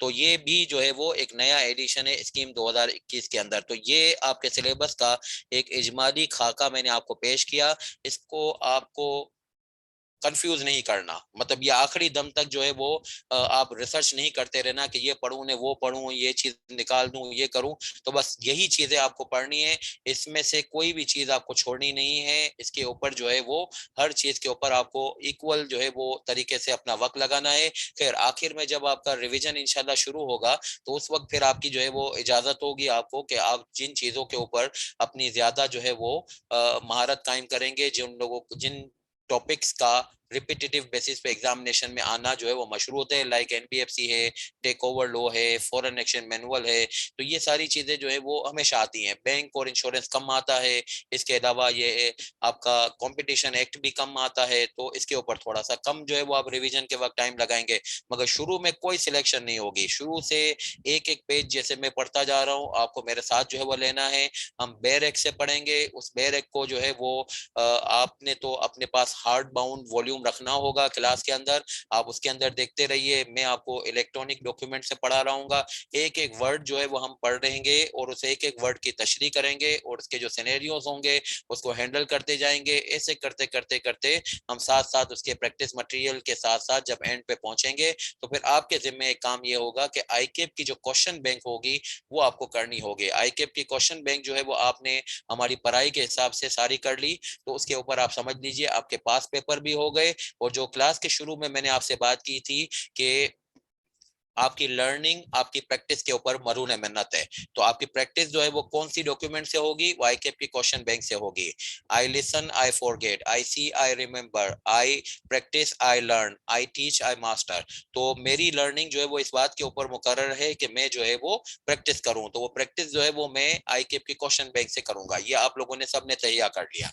जितने क्वेश्चन बैंक के अंदर ऐसे सवालात हैं जो कि अनबियरेबल हैं, यानी कंट्रोल में आने वाले नहीं है, तो उसके लिए मैंने भी कुछ सिलेक्शन रखी हुई है, तो वो जैसे हमारी पढ़ाई बढ़ती रहेगी तो उसके अंदर मैं करा दिया करूंगा, और कुछ बातें भी तस्करा करता रहूंगा कि देखो ये सेक्शन में पढ़ा रहा हूँ, इसका क्वेश्चन बैंक में ये जो है वो सवाल है और इसके अंदर ये बात है, तो उससे भी इंशाल्लाह आपको फायदा होता रहेगा। तो ये एक इजमाली खाका आपके सिलेबस का, आपके पढ़ने की टेक्निक। इंशाल्लाह बेयर एक्ट जो है आपको लेना होगा, वो कोई मुस्तनद जो है वो पब्लिशर का हम लेंगे इंशाल्लाह। जो है वो अभी मेरा जो किसी से राब्ता हुआ या किसी ने मुझे बताया, तो जुलाई के महीने में जो है वो बेयर एक्ट आएंगे। जो चीजें अभी चेंज हुई है रिसेंटली, जैसे कंपनीज इनकॉर्पोरेशन रेगुलेशन में कुछ चेंजेस आई हैं, जो कि जो है वो further issue of shares regulation में कुछ चेंजेस आई हैं, कुछ और चेंजेस मैंने अभी जैसे किसी के सवाल के जवाब में कहा कि कुछ मुतवक्का हैं, कंफर्म नहीं है, तो वो चेंजेस वगैरह सारी कंफर्म हो जाएंगी। तो जुलाई के एंड में आप जो है वो शायद ये बेयर एक्ट अपने हाथ में देखोगे। अगर आप जो है वो चाहें तो मेरा एक मशवरा इस पे ये भी होगा कि जो साथी आपके अभी इस अटेम्प्ट में एग्जाम दे चुके, उनके आगे ये बेयर एक्ट उनके काम नहीं आने वाला, इंशाल्लाह वो पास हो जाएंगे, और ये बेयर एक्ट उनको आगे जिंदगी में काम नहीं आएगा, क्योंकि बेयर एक्ट जो है वो अपडेट हो जाएगा, तो उनको अपनी आगे की फील्ड के लिए नया लेना पड़ेगा, तो वो आपको दे दें। आपको भी वो बेयर एक्ट जो है वो आखिर तक यूज नहीं करना, बस जब तक आपको जो है वो मार्केट में नया एडिशन नहीं मिलता, जब तक आप उसको चला लीजिए। और अगर आपके पास जो है वो ये सहूलत नहीं है कि कोई दोस्त आपको नहीं दे रहा, या बहरहाल आपका कोई दोस्त के साथ मांगने का या बात करने का रुझान नहीं बनता, तो फिर आप जो है वो सॉफ्ट कॉपी के प्रिंट आउट वगैरह निकाल लीजिए, कुछ कर लीजिए, जो भी कर लीजिए, मगर जुलाई के एंड में जो नया एडिशन आएगा बस आप वही खरीदेगा, अभी से ना खरीदिएगा, वरना आपको जो है वो फिर इसके ऊपर दिक्कत होगी, आपको जहमत उठानी पड़ेगी। शाहजेब, मैंने आपको बताया ना कि इसके ऊपर इंशाल्लाह जो है वो मैं बताऊंगा आपको कि अभी मार्केट में पब्लिशर्स के आ जाएं तो मैं जरा उसको रिव्यू कर लूं कि कौन से जो है वो पब्लिशर्स की जो है वो कवरेज अच्छी है। और फिर कुछ पब्लिशर्स हमसे जो है वो वादा भी करें कि हम पढ़ाई के दौरान में बाज़ औक़ात, पिछली दफा भी ये हुआ था कि ऐसे सलाम का हमने यूज किया था और उसमें कुछ गलतियां वगैरह निकली थी। तो पिछली क्लास में एक खातून होती थी मुनीबा, वो इस्लामाबाद से बिलोंग करती थी और ये ऐसे सलाम भी इस्लामाबाद वाला था, तो वो बहुत अच्छा उनसे कोऑर्डिनेट कर लेती थी और वो फौरन उस पेजेस को रिप्लेस कर देते थे। और ये लूज लीफ फॉर्मेट के ऊपर जो है वो ऑर्डिनेंस है, एक्ट है, तो उसके ऊपर होता ही था कि पेजेस रिप्लेस भी हो जाते थे। तो इस क्लास में भी इंशाल्लाह कोई हम मॉनिटर बना देंगे, कोई इस्लामाबाद का या कराची का जो भी बच्चा होगा, और इसके ऊपर इंशाल्लाह जो है वो जो पब्लिशर हमसे जो है वो ताउन करने की हामी भरे, डॉक्यूमेंट जो है वो मुस्तनद हो ऑन द फेस, तो इंशाल्लाह फिर उसको आपको एडवाइस कर दिया जाएगा। अभी तो किसी भी पब्लिशर का कोई भी डॉक्यूमेंट अवेलेबल नहीं है।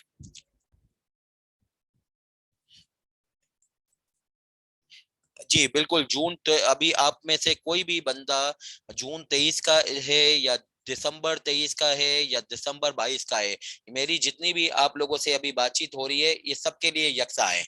जहाँ पे आगे की क्लासों में कभी मेरी किसी से बात अलग से करनी मकसूद होगी जून 2023 के लिए या दिसंबर 2023 के लिए, तो आपको हाईलाइट कर दी जाएंगी। जब हाईलाइट ना की जा रही हो तो बात जो है वो यूनिफॉर्म समझी जाए तमाम लोगों के लिए।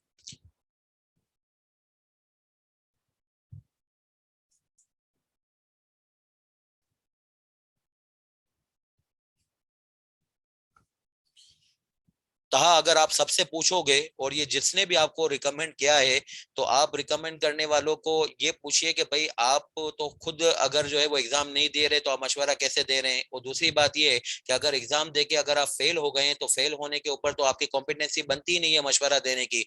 मशवरा देने के ऊपर जो है वो आपको मैं अल्लाह के नबी की एक हदीस सुनाऊं, जालिसुल कुबारा साइलुल उलमा खालितुल हुकमा औ क़ाल रसूलुल्लाह सल्लल्लाहु अलैहि वसल्लम।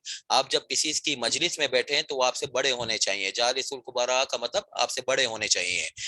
जालिसु का मतलब होता है मजलिस या गैदरिंग। साइलुल उलमा, आप अगर किसी से सवाल पूछें तो उसकी उस सवाल को बताने की सकत हो, यानी कि उसकी कॉम्पिटेंसीज हो। यानी कि उलमा का मतलब होता है एक्सपर्ट या कॉम्पिटेंट।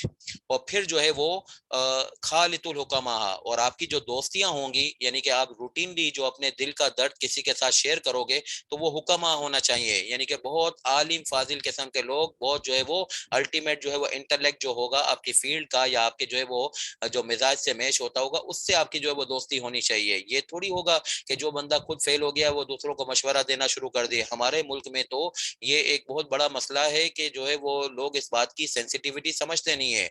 एक आदमी का किसी अपनी बीवी से कोई मसला हो गया तो वो चार लोगों से मशवरा करने जो है वो निकल पड़े। किसी ने कहा ये कर देना चाहिए, किसी ने कहा ये कर देना चाहिए, मेरे पास फिर वो आ गए।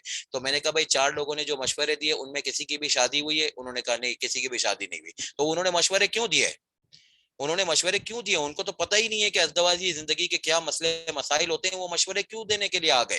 तो बिल्कुल उनको मशवरा नहीं देना चाहिए था। उनको कहना चाहिए था कि भाई हम तो अपनी शादी के लिए अभी स्ट्रगल कर रहे हैं, हम तो जो है वो खुद शादीशुदा नहीं है, हमें क्या मालूम आपके जो है अज़दवाजी जिंदगी को किस तरीके से गुजारना चाहिए। सबने मशवरा दे दिया, चारों चार ने मशवरा दे दिया। पांचवा मैं था, हालांकि मैं तो अज़दवाजी जिंदगी गुजार रहा हूँ, मगर मैंने मशवरा नहीं दिया। मैंने कहा कि भाई वो चार कौन है जो इतने काबिल हैं कि उन्होंने फौरन मशवरे दे दिए। तो चारों का प्रोफाइल जो है वो चेक किया तो वो चारों के चारे जो है वो बेचारे जो है वो अभी भी शादीशुदा नहीं है और उन्होंने मशवरे दे दिए। तो ये बहरहाल बहुत बड़ा जो है वो अलमिया होता है। आप खुदा न खास्ता कभी भी किसी के साथ कोई भी मशवरा ऐसा ना कीजिए। मतलब मिसाल के तौर पे आपका जूता, मिसाल के जूता है, आपका शूज है, वो फट गए, उसके बारे में भी किसी को ना पूछिए कि भाई जो है वो इस जूते के फटने के ऊपर जो है वो मुझे क्या करना चाहिए। आप देखिए कि कोई मोची होगा उसके पास जाके उसको सिलवाइए। वरना यहाँ पे तो हमारे पास मशवरे देने के लिए इतने सारे लोग होंगे कि आपको चार मशवरे तो फर्गुसन के अंदर ही मिल जाएंगे कि जूता फट जाए तो क्या करना चाहिए। हालांकि उन चारों को किसी को भी नहीं मालूम होगा कि भाई जूते की इंडस्ट्री कैसे चलती है, वो जूते की रखवाली कैसे की जाती है, मगर सब मशवरा दे देंगे। कभी भी जो है वो आपको ऐसे नहीं करना चाहिए कि अननेसेसरी जो है वो लोगों से कंसल्टेशन, इससे आपके जो है वो मिजाज के ऊपर भी तलखी आ जाती है और इसके ऊपर आपकी जो है वो निशान, अपनी जो डिसीजन मेकिंग पावर है वो वीक हो जाता है। अननेसेसरी जो है वो कंसल्टेशन वीक गलत है, मगर ये कि कंसल्टेशन बहरहाल मैंडेटरी है, नेसेसरी है। और इसके ऊपर आपको जो है वो कॉम्पिटेंसी को देखते हुए फिर मशवरा करना चाहिए। जो पास हुए हैं उनको जाके जो है वो देखिए। हमारे पास जो है वो पिछले अटेम्प्ट के अंदर जो है वो मुजम्मिल शिवानी था, जो कासा का इलेक्शन भी जीता है। उसने टैक्स और जो है वो लो दोनों एक साथ एक अटेम्प्ट में दिया है। आप तो एफआर की बात कर रहे हैं, वो लो और टैक्स जो है वो दोनों एक अटेम्प्ट में दिया है। दोनों मुझसे पढ़ता था और इसने जो है वो बहरहाल मेरिट लिया है पिछली अटेम्प्ट के अंदर। इसके पहले जो है वो एक खातून थी, उन्होंने भी जो है वो लो और टैक्स एक साथ दिया, उनका आया। फिर इससे पहले जो है वो कोई ऐसा नहीं मिला कि लो और टैक्स एक साथ दिया, मगर लो और एफआर वाले बहुत सारे। फिर इससे पिछली वाली अटेम्प्ट के अंदर भी जो है वो हमें एक शेजोर लड़का मिला, जो कि जो है वो टैक्स और लो दोनों मुझसे पढ़ रहा था, वो दोनों को जो है वो निकल गए। तो ये बहरहाल जो है वो आप छोड़ दीजिए कि जो है वो नहीं निकलता। आप में विल पावर है तो निकल जाएगा। आपको जो है वो लाइन लगा दूंगा बताने की कि भाई कहाँ कहाँ किन किन लोगों का निकला है। लोगों ने जो है वो 5-5 पेपर भी दिए हैं लास्ट अटेम्प्ट में। तो एक हाफिज साहब ने जो है वो 5 पेपर दिए, मुझसे पूछा था उन्होंने कि कितने दूं, मैंने कहा सारे दे दो। तो उन्होंने 5 पेपर दिए और माशाल्लाह वो निकल गए। तो आप बिल्कुल में जो है वो खामा में मशवरे को मुफ्त समझते हुए ना हासिल करें, ये बीमारी है।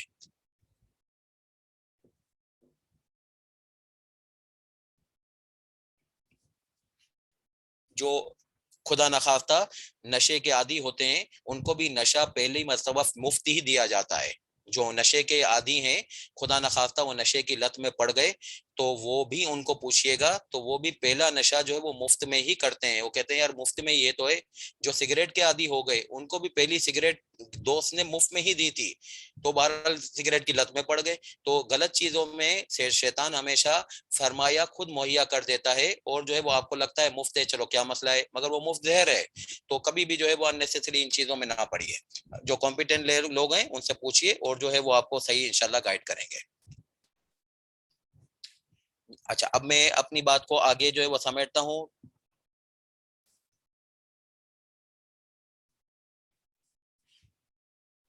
अच्छा, हमारा सिलेबस का इजमाली खाका होने के बाद मैं आपसे दो बातें और कर लूं। लिस्टेड कंपनी की डेफिनेशन में आपको बता दूं, जो बार बार हमारे सिलेबस में यूज होगी, आज ही पढ़ लेंगे। पब्लिक सेक्टर कंपनी की डेफिनेशन पढ़ लेंगे नोट नंबर 2 में, वो भी इंशाल्लाह आज ही पढ़ लेंगे। लिस्टेड कंपनी की डेफिनेशन ये है कि कोई भी पब्लिक कंपनी हो या बॉडी कॉर्पोरेट हो या कोई और एंटिटी हो। एंटिटी का मतलब ये कि शायद वो ना कंपनी हो ना बॉडी कॉर्पोरेट हो। बॉडी कॉर्पोरेट की टर्म नॉर्मली हम यूज करते हैं वो वाली कंपनियों के लिए जो पार्लियामेंट के स्पेशल इनेक्टमेंट के तहत बनती हैं, जो अवामी कानून यानी कि कंपनीज एक्ट में नहीं बनती हैं। लाइक जो है वो पाकिस्तान री इंश्योरेंस कॉर्पोरेशन किसी जमाने में स्पेशल इनेक्टमेंट के तहत बनी हुई है, स्टेट लाइफ इंश्योरेंस कॉर्पोरेशन। इसके अलावा Pakistan national shipping corporation, oil and gas development corporation. तो ऐसी कंपनियां जो कि जो है वो पार्लियामेंट के स्पेशल इनेक्टमेंट के तहत बनी हुई हो, तो उसको हम बॉडी कॉर्पोरेट के नाम से पुकारते हैं।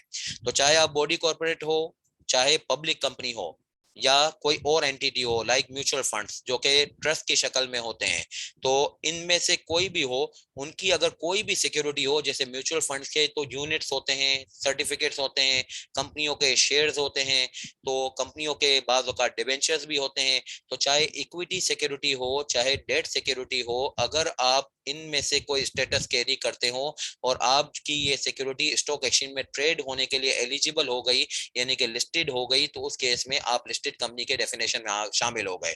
और लिस्टेड कंपनी के डेफिनेशन में शामिल हो गए तो आज की क्लास में ये कोड ऑफ कॉर्पोरेट गवर्नेंस आपका जिंदगी का एक अप्लीकेबल डॉक्यूमेंट हो गया, जिसको मैंने अभी आपसे तस्करा किया। ये सीरियल नंबर 4 पे जो भी लिस्टेड कंपनी है, लिस्टेड कंपनी वो है जिसकी डेफिनेशन ये है।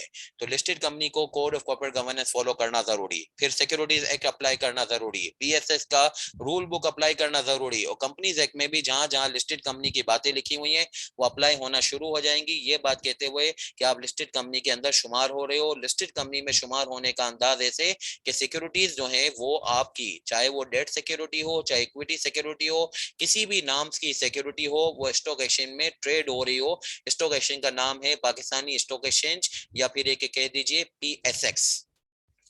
इस डेफिनेशन से एक बात मजीद वाजे हो गई कि कंपनीज एक्ट में दो कंपनियां बनती हैं। एक बनती है प्राइवेट कंपनी और एक बनती है पब्लिक कंपनी।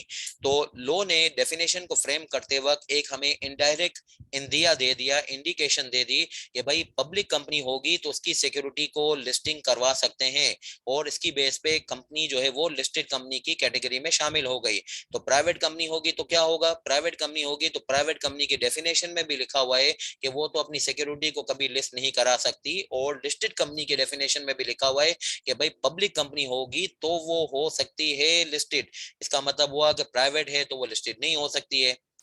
अब रहा सवाल, पब्लिक सेक्टर कंपनी कौन सी होती है? पब्लिक सेक्टर कंपनी गवर्नमेंट की कंट्रोल एंटिटी होती है। पहले तो समझ लेते हैं गवर्नमेंट कौन होती है। गवर्नमेंट की डेफिनेशन सेक्शन 2 सबसेक्शन 1 क्लॉज 36 में लिखी हुई है। इंक्लूड्स फेडरल गवर्नमेंट, यानी कि पाकिस्तानी गवर्नमेंट की बात हो गई, या फिर एक कोई भी प्रोविंशियल गवर्नमेंट्स। हमारे मुल्क में 4 प्रोविंशियल गवर्नमेंट्स हैं। ये हाँ, कहीं किसी जगह पे कोई प्रोविंशियल गवर्नमेंट को किसी पर्टिकुलर पर्पस के लिए निकाल दिया जाए किसी सेक्शन में तो अलग बात है, बाकी अदरवाइज हर जगह पे जहां जहां गवर्नमेंट की टर्म यूज होगी उसका मतलब federal government of Pakistan and the four provincial governments of Pakistan. Effectively they are talking about the 5 governments within the Pakistani system या under the constitution of Islamic republic of Pakistan. इनकी कंट्रोल एंटिटी है, चाहे वो public भी हो चाहे वो प्राइवेट भी हो। इसके अंदर कंट्रोल होगी है गवर्नमेंट के थ्रू, और ये बेनिफिशियली ओन्ड होगी not less than 50%, 51% of the voting power. यहाँ पे खास तौर पे ख्याल रखिएगा, लॉ ने इसके ऊपर रखा है 51% और मोर। नॉर्मली लोग कहते हैं कि कंट्रोल आ जाता है 50% के ऊपर, मगर ये वाले कंट्रोल को डिफाइन करने के लिए इन्होंने कहा है 51% और मोर होना चाहिए गवर्नमेंट का। किसका है? द गवर्नमेंट का। गवर्नमेंट की डेफिनेशन मैंने बता दिया आपको। और गवर्नमेंट अगर डायरेक्टली ना करे तो कोई गवर्नमेंट की एजेंसी हो या कोई बॉडी हो या कोई और इदारा हो जो गवर्नमेंट के बिहाफ पे ये शेयर होल्डिंग को कैरी करता हो। लाइक पाकिस्तानी गवर्नमेंट जो है वो डायरेक्टली इन्वेस्ट तो करती नहीं है, वो करती है प्राइवेटाइजेशन कमीशन के through. This is the agency of the government which has been operative since long for the purpose of carrying the investment in the name of the government of Pakistan। तो government ने directly invest कर दी या अपनी किसी agency या इदारे के through कर ली तो भी बहरहाल जो है वो पब्लिक सेक्टर कंपनी का रुझान हो गया, और इन्वेस्टमेंट कितनी होगी? 51% और मोर वोटिंग पावर की होगी।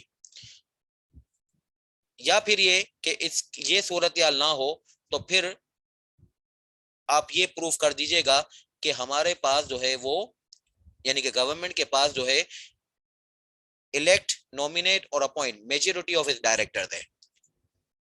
हम अपॉइंट, इलेक्ट और नॉमिनेट कर सकते हैं मेजॉरिटी ऑफ द डायरेक्टर्स। अब इसके ऊपर जो है वो रिमूवल का वर्ड नहीं है, मगर एक इसको प्रैक्टिकल लाइफ में कहा जाता है रिमूवल, इसमें साइलेंट है। जब आपके पास अपॉइंटमेंट का हक है तो रिमूवल का भी हक होगा। आप इंशाल्लाह जो है वो आगे देखेंगे कि गवर्नमेंट नॉर्मली जो है वो सेक्शन नंबर 165 में आपको मिलेगा कि गवर्नमेंट भेजती है नॉमिनी डायरेक्टर्स को। तो जब गवर्नमेंट नॉमिनी डायरेक्टर्स को भेजती है तो वो नॉमिनी डायरेक्टर के बारे में उसी सेक्शन में लिखा हुआ है कि गवर्नमेंट इसको रिमूव भी कर सकती है। तो जो लाया है वो इसको रिमूव भी कर सकता है, मगर आपको थोड़ा सा अलर्ट करने के लिए, मैं तवज्जो दिलाने के लिए बता रहा हूँ कि यहाँ पे अपॉइंटमेंट का वर्ड है, रिमूवल का वर्ड नहीं है। मेजोरिटी का मतलब मोर देन 50% हो गया। और इसके अलावा गवर्नमेंट की कुछ पब्लिक सेक्टर जो कि नॉट फॉर प्रॉफिट ऑर्गेनाइजेशंस हैं, जिसको कहा जाता है सेक्शन 42 की कंपनियां, वो भी पब्लिक सेक्टर में शामिल है। जैसे कारीगर के नाम से सिंध गवर्नमेंट की एक जो है वो पब्लिक सेक्टर कंपनी है, तो वो कारीगर के नाम से जो सिंध गवर्नमेंट की कंपनी है ये भी जो है वो पब्लिक सेक्टर कंपनी मानी जाएगी। हालांकि इसके अंदर जो है वो कोई कारोबारी एक्टिविटी नहीं है, ये इंडस्ट्रियल वर्कर की ट्रेनिंग के लिए काम करती है, फलाह व बहबूद का काम करती है, और ये जो है वो सेक्शन 42 की लाइसेंस कंपनी है, मगर ये कि ये पब्लिक सेक्टर कंपनी में शामिल हो गई। अगर कभी किसी कंपनी में देखा जाए कि कमीशन का मतलब एसईसीपी, किसी कंपनी के बोर्ड पे आपने देखा कि securities exchange commission of Pakistan ने सिक्योरिटीज एक्सचेंज का मतलब है स्टॉक एक्सचेंज, एक होता है securities exchange commission of Pakistan, इसका मतलब है एसईसीपी, और एक है सिक्योरिटीज एक्सचेंज, इसका मतलब है पीएसएक्स। अगर जो है वो securities exchange commission of Pakistan ने पीएसएक्स या फिर एक कोई और कंपनी के अंदर अगर जो है वो अपने डायरेक्टर बिठाए हुए हैं, तो ये जो एससीसीपी है, आप सब लोगों को अंदाजा है, ये भी गवर्नमेंट की एक एजेंसी है। तो इसको आप पब्लिक सेक्टर कंपनी ना कह दीजिएगा। यानी कि कहने का मकसद ये है कि अगर कोई एबीसी लिमिटेड है, उसके अंदर 10 डायरेक्टर्स हैं, उसमें 6 डायरेक्टर एससीसीपी के नॉमिनी के तौर पे बैठे हुए हैं, तो आपने कहा कि यार इसका तो मतलब ये हुआ कि majority of the directors indirectly government के हैं, क्योंकि एससीसीपी जो है वो गवर्नमेंट की एजेंसी है। बिल्कुल है, और इनडायरेक्टली गवर्नमेंट के ये बंदे भी हो गए। मगर पब्लिक सेक्टर कंपनी के डेफिनेशन से इन कंपनियों को जिसमें एससीसीपी की कंट्रोल होती है, ऑल्दो एससीसीपी गवर्नमेंट का इदारा है, मगर एससीसीपी का कंट्रोल होना पब्लिक सेक्टर कंपनी के अंदर नहीं गिरदाना जाएगा। As a result such a company जिसमें एससीसीपी के मेजोरिटी ऑफ द डायरेक्टर्स बैठे हों, पब्लिक सेक्टर कंपनी के डेफिनेशन में नहीं आई, तो उसका नतीजा ये निकला कि हम उसके अंदर जो है ये पब्लिक सेक्टर कंपनी का कोड ऑफ कॉर्पोरेट गवर्नेंस भी फॉलो नहीं करेंगे। तो ये खास बात आपने अच्छे तरीके से समझ ली। इसके ऊपर कुछ एग्जांपल्स आपको करवाते हैं। कंट्रोल आपको बताया ना कि कंट्रोल दो तरीकों से होता है जोएब अली। कंट्रोल जो है आपको आईएएस में भी, आईएफआरएस 10 में गालबन जो है वो कंट्रोल की मीनिंग मिलेंगे कि कंट्रोल जो है वो दो तरीकों से होता है। या तो आपका 51 majority of the voting power हो जाता है, जो आपकी एक्विजिशन से हो, या फिर एक शेयर होल्डर्स एग्रीमेंट के थ्रू हो जाए, या फिर ये हुआ कि आपके पास जो है वो मेजोरिटी ऑफ द डायरेक्टर्स को लाने और निकालने का इख्तियार आ जाए। दोनों में से एक चीज आ जाती है तो ये कंट्रोल हो जाता है। यहाँ पे पब्लिक सेक्टर कंपनी में हमें यह समझाया गया है कि कंट्रोल को, अगर गवर्नमेंट का कंट्रोल को एस्टेब्लिश करना हो तो 51% देखना, 50% और मोर नहीं देखना। जैसे आईएफआरएस में 50% मोर के ऊपर कंट्रोल एस्टेब्लिश करने की कहानी की जाती है, यहाँ पे 51% और मोर की बात हो रही है। मगर ये सिर्फ आज के कंट्रोल की बात हो रही है, पब्लिक सेक्टर कंपनी के कंट्रोल की बात हो रही है। जी, सारे जो है वो सऊद आलम, इसमें कोई फर्क नहीं होगा कि डायरेक्टर कौन सा है, कि इंडिपेंडेंट है, कि नॉमिनी है। कोई भी डायरेक्टर हो, मगर गवर्नमेंट के मरून मेहनत हो, लाने वाली उसके पीछे फोर्स जो है गवर्नमेंट है, और ये तादाद में मेजोरिटी को रिप्रेजेंट करते हैं, तो फिर वो कंपनी पब्लिक सेक्टर कंपनी बन जाएगी। अदर एंटिटीज के अंदर म्यूचुअल फंड शामिल होंगे। Mutual funds, asset management company, तो आपके सवाल में आसिफ खारिफ खुद लिखा हुआ है, एसेट मैनेजमेंट कंपनी तो नाम के अंदर कह रही है कि मैं कंपनी हूँ, तो कंपनी की डेफिनेशन में शामिल है। एसेट मैनेजमेंट कंपनी के झेली इदारे होते हैं म्यूचुअल फंड्स, तो म्यूचुअल फंड्स अदर एंटिटी में शामिल है। म्यूचुअल फंड जो है वो इंशाल्लाह आपको पढ़ाया जाएगा। बाई नेचर जो है वो ट्रस्ट होते हैं, ट्रस्ट। अच्छा, अब जरा एग्जांपल्स देख लीजिएगा। पाक अरब रिफाइनरी कंपनी एक रियल एग्जांपल है। एक जॉइंट वेंचर है गवर्नमेंट ऑफ पाकिस्तान का और Emirates and the government of Emirates of Abu Dhabi. Abu Dhabi की गवर्नमेंट और जो है वो पाकिस्तानी गवर्नमेंट ने पार्को के नाम से पाक अरब रिफाइनरी कंपनी, ये जो कोरंगी में है, ये बनाई है। ये 1974 में बनी थी, और इसके अंदर जो है वो पाकिस्तानी गवर्नमेंट का शेयर होल्डिंग जो है वो 60% है, और बाकी 40% शेयर होल्डिंग जो है वो एमिरेट्स ऑफ अबू धाबी की है। यानी कि फॉरेन गवर्नमेंट की 40% शेयर होल्डिंग है, और 60% गवर्नमेंट ऑफ पाकिस्तान की शेयर होल्डिंग है। चूंकि गवर्नमेंट ऑफ पाकिस्तान की 51% और मोर बन गई वोटिंग पावर, यहाँ पे तो 60% है, 51% और मोर के बन जाने के ऊपर जो है वो पार्को जो है वो पब्लिक सेक्टर कंपनी के डेफिनेशन में आ गई। अब पाक लीबिया होल्डिंग कंपनी के एग्जांपल ले लीजिए। ये ज्वाइंट वेंचर है between government of Pakistan and government of Libya. Government of Libya is a foreign government, और government of Pakistan is the government under the definition of government. 1978 में बनी। इसके अंदर ओनरशिप स्ट्रक्चर भी देखा जाए, as well as board of directors को देखा जाए, तो दोनों इक्वली डिवाइडेड है। 8 डायरेक्टर हैं, 4 गवर्नमेंट ऑफ पाकिस्तान के हैं, 4 गवर्नमेंट ऑफ लीबिया के हैं। शेयर होल्डिंग 50-50% दोनों के पास है।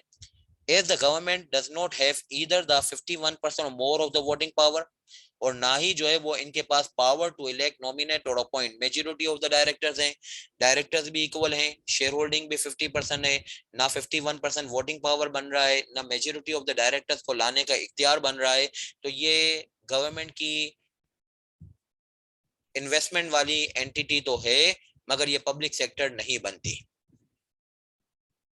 फिर एग्जाम्पल नंबर 3, एक वक्त था, आज ऐसा नहीं है। आज तो जो है वो पाकिस्तान स्टॉक एक्सचेंज के अंदर 11 डायरेक्टर्स हैं। इन 11 डायरेक्टर्स में से 7 जो हैं वो चाइनीज बैठे हुए हैं, और इन 7 चाइनीज में से जो डायरेक्टर्स हैं ये वही हैं जो कि बेसिकली आपको मालूम होगा पाकिस्तान स्टॉक एक्सचेंज की कंट्रोलिंग शेयर होल्डिंग जो है वो चाइनीज इन्वेस्टर्स के पास है। तो चाइनीज इन्वेस्टर्स ने अपने 7 बंदे बोर्ड पे बिठाए हुए हैं। फिर उन 7 बंदों ने अपनी मर्जी के 2 और डायरेक्टर बोर्ड पे बिठाए हुए हैं। एससीसीपी के 2 डायरेक्टर रह गए। तो एससीसीपी के इस वक्त तो पाकिस्तान स्टॉक एक्सचेंज में 11 में से सिर्फ 2 डायरेक्टर हैं। किसी वक्त में ऐसा था at one point of time माजी में एससीसीपी के मेजोरिटी ऑफ द डायरेक्टर्स बैठे हुए थे पाकिस्तान स्टॉक एक्सचेंज में।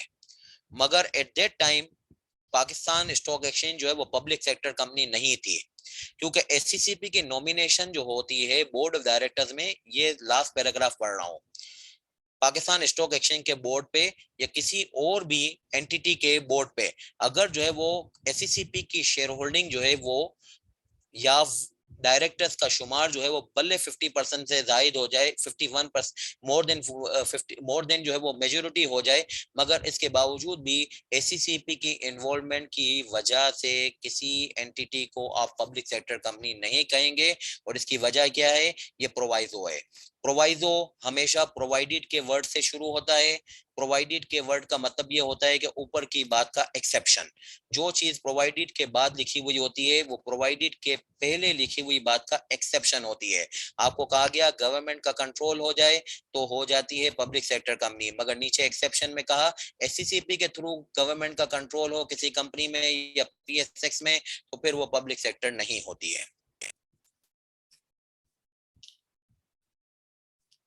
जी बिल्कुल, अगर दोनों का मिला के भी हो जाएगा बिलाल नदीम, तो इस सूरत हाल में भी ये पब्लिक सेक्टर कंपनी हो जाएगी। इसमें ये नहीं बोला कि one of the government should hold, इसमें ये कहा है कि गवर्नमेंट, तो गवर्नमेंट हैज बीन प्रोवाइडेड के 4 प्रोविंशियल गवर्नमेंट और एक फेडरल गवर्नमेंट, ये मिला के भी हो सकती हैं। फर्दर मोर आपको गवर्नमेंट की डेफिनेशन में ही लिखा गया है कि कहीं किसी जगह पे शायद आपको ये किसी सेक्शन में बयान कर दिया जाए, वैसे ऐसा सेक्शन आपको मिलेगा नहीं कि जिसमें ये कहा गया हो कि नहीं अकेली किसी गवर्नमेंट को गिनना, तो फिर आपको उसी अकेली गवर्नमेंट को गिनना पड़ेगा। मगर पब्लिक सेक्टर कंपनी की डेफिनेशन में अकेली या किसी एक गवर्नमेंट को गिनने की कोई रिक्वायरमेंट नहीं है। आप जो है वो इसको पब्लिक सेक्टर कंपनी ही कहेंगे, भले 30 और 25 जो है वो प्रोविंशियल और फेडरल में डिवाइडेड हो।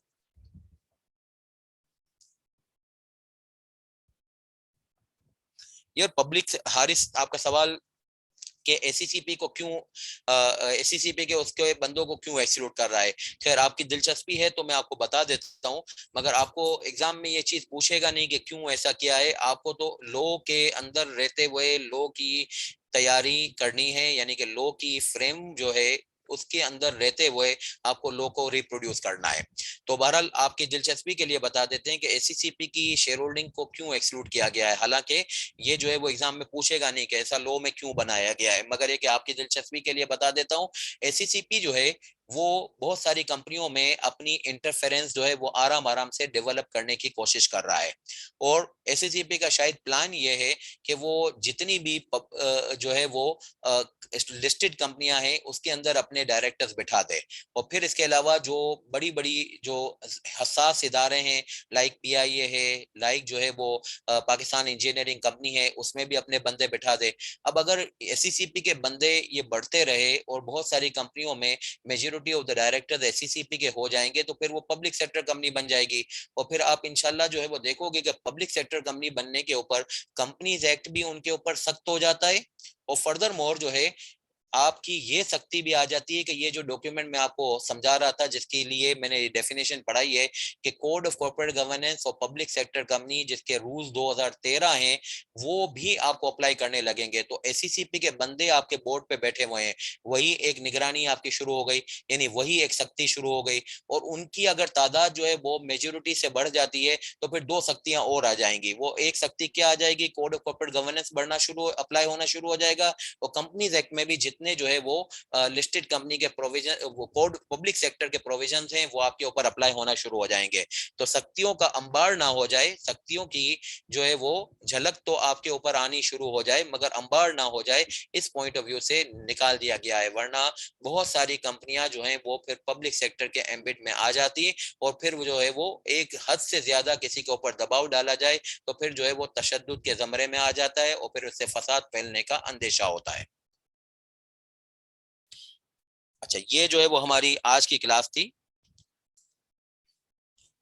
ये मैंने आपको जो है वो अल्लाह का शुक्र है सिलेबस भी पूरा समझा दिया, फिर आपको जो है वो पढ़ाई का तरीका भी समझा दिया, फिर इसके अलावा जो है वो मैंने आपको जो है ये पब्लिक सेक्टर कंपनी का कॉन्सेप्ट और लिस्टेड कंपनी का कॉन्सेप्ट भी समझा दिया।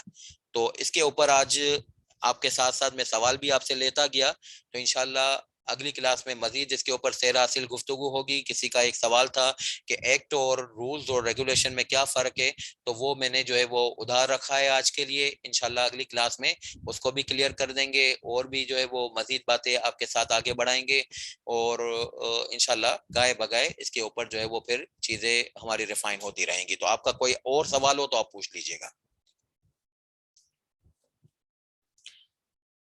ये एडमिन एडमिन वाले बताएंगे, मेरे ख्याल में उन्होंने कोई टाइम टेबल बनाया तो है, वो ग्रुप में शेयर भी किया है। खैर मैंने भी उसको इतना गौर से नहीं देखा था, ये मुझे मालूम था कि आज की क्लास है, तो वो इंशाल्लाह ग्रुप में जो है वो शेयर किया हुआ है। डेली हमारी 1 घंटे 1.5 घंटे की क्लास जो है वो होगी। हफ्ते में 4 क्लासें होंगे हारिस, एक जो है वो क्लास 1.5 घंटे की होगी, तो हफ्ते के हम इंशाल्लाह 6 घंटे लगा रहे होंगे, और महीने के 24 घंटे। और इस तरीके से 5 महीने के अंदर हम 125 घंटे जो है वो लगाएंगे, और ये लाइव क्लासों के होंगे, और फिर कुछ आपको रिकॉर्डेड लेक्चर्स भी दिए जाएंगे, तो वो एक अलग जो है वो मामला होगा। बाकी 125 से तकरीबन जो है वो 140 घंटे तक हमारी जो है वो लाइव क्लासें हैं। तो ये हमारा थोड़ा सा ये पैटर्न है या शेड्यूल है। मजर जो है वो टेक्स्ट का सिलेबस लॉ से कम इस सेंस में है कि उसमें 60% अराउंड न्यूमेरिकल है, उसमें थ्योरी नहीं है। तो उसके अंदर हमें वर्डिंग के ऊपर इतना मदर गौर नहीं करना पड़ता कि यार इसका वर्डिंग का ये है वो है मामला। यहाँ पे वर्डिंग का बहुत बड़ा झंझट होता है। और फिर दूसरी बात ये कि यहाँ पे थोड़ी सी मेमोराइजेशन की इन्वॉल्वमेंट भी है, यानी कि मेमोराइजेशन रूट लर्निंग तो नहीं है, मगर ये बहरहाल आपको मालूम होना चाहिए कि लिस्टेड कंपनी की बातें जाननी हो तो हमें सिक्योरिटीज एक्ट में जाना चाहिए, PSX रूल बुक में जाना चाहिए। वहां पे आप लोग गड़बड़ कर देते हो और थोड़ा सा वहां पे आपके ऊपर बर्डन आ जाता है। टेक्स्ट में मामला ये है कि वो न्यूमेरिकल होते हैं, 60% तो न्यूमेरिकल है, तो इस वजह से जो है वो वहां पे बर्डन थोड़ा सा कम महसूस होता है। आपके जो है वो मुइज जो है वो ये केस लॉज जो है आपके कॉर्पोरेट लॉ के अंदर भी, और जो है वो टैक्स के सिलेबस के अंदर भी, ये दोनों सिलेबस से स्पेसिफिकली एक्सक्लूडेड हैं। अगर आपको शौक होगा तो आप इसके ऊपर जो है वो अपनी कोई लॉयर्स वगैरह की जो है वो फर्म में, अगर आप कोई लाइब्रेरी वगैरह के अंदर बैठ जाओगे तो आपको चीजें मिल जाएंगी। और आजकल तो खैर बहुत सारी वेबसाइट्स वगैरह के ऊपर भी पाक लॉ है, मुख्तलिफ हैं, तो वहां से भी आपको चीजें मिल जाती हैं। क्लास के अंदर जो है वो केस लॉस को यूजुअल बेसिस पे डिस्कस नहीं किया जाएगा। हाँ, कभी कोई एग्जांपल देनी मकसूद होगी तो बहरहाल उसका कोई सवाल बना के कुछ करा दिया जाता है, बाकी अदरवाइज केस लॉ को एज अ सब्जेक्ट जो है वो डिस्कस नहीं किया जाता। अरे बेर एक टी मिस फातिमा बहुत है। बेर एक जब आप पढ़ेंगी तो सांस फूलने लगेगा, आपको मैं बता रहा हूँ।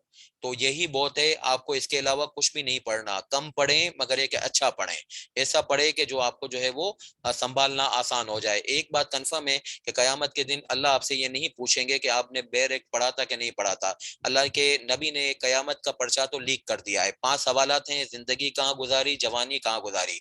मिस फातिमा, जिंदगी कहाँ गुजारी, जवानी कहाँ गुजारी, पैसा कहाँ से कमाया, पैसा कहाँ से खर्च किया, और जो इल्म हासिल किया उस पर कितना अमल किया। तो जिंदगी कहाँ से, जिंदगी कैसे गुजारी, जवानी कैसे गुजारी, ये टाइम मैनेजमेंट के ऊपर सवाल हो गया। पैसा कहाँ से कमाया, पैसा कहाँ खर्च किया, ये फाइनेंशियल मैनेजमेंट का सवाल हो गया। और तीसरा और आखिरी जो है वो टॉपिक होगा कि भाई जो इल्म हासिल किया उसके ऊपर कहाँ तक जो है वो अमल किया। ये बेसिकली जो है नॉलेज मैनेजमेंट की बात है। और ये नॉलेज मैनेजमेंट आपको अंदाजा है जो जिंदगी गुजारने के जरूरी उलूम हैं, जहां से ऐसे उलूम जिससे अल्लाह की पहचान होती हो। तो ये बात तो कंफर्म है कि अल्लाह आपको ये नहीं पूछेंगे कि भाई बेर एक आपने एक मरतबा पढ़ा था कि 2 दफा पढ़ा, या बहरहाल जो है वो कौन कौन सी और किताबें पढ़ी। तो इतना पढ़ लीजिएगा कि इंशाल्लाह एग्जाम गुजर जाए। बाकी अदरवाइज जो है वो अननेसेसरी अपने आप को ओवर बर्डन ना कीजिएगा। जो लोगों ने पास किया है, अच्छे नंबरों से पास किया है, गोल्ड मेडल लिए हैं, उनके साथ बैठिए, उनको समझिए कि उन्होंने कितनी किताबों से पढ़ा था, उन्होंने कैसे नोट्स बनाए थे। तो इस तरीके से आपकी तैयारी होगी। अननेसेसरी जो मशवरा देते हैं फेल होने वाले, उनके पास ना जाइए। और जो है वो अपने तरीके से भी कुछ अननेसेसरी तजुर्बे करने की कोशिश ना करिए। आपके पास वक्त कम है, मेरी जो खिदमत चाहिए मैं हमेशा हाजिर हूँ आपके लिए। इंशाल्लाह टारगेटेड डेडलाइन जो है वो हमारी इंशाल्लाह 8 नवंबर 2022, 8 नवंबर को इंशाल्लाह हमारा आखिरी क्लास होगी।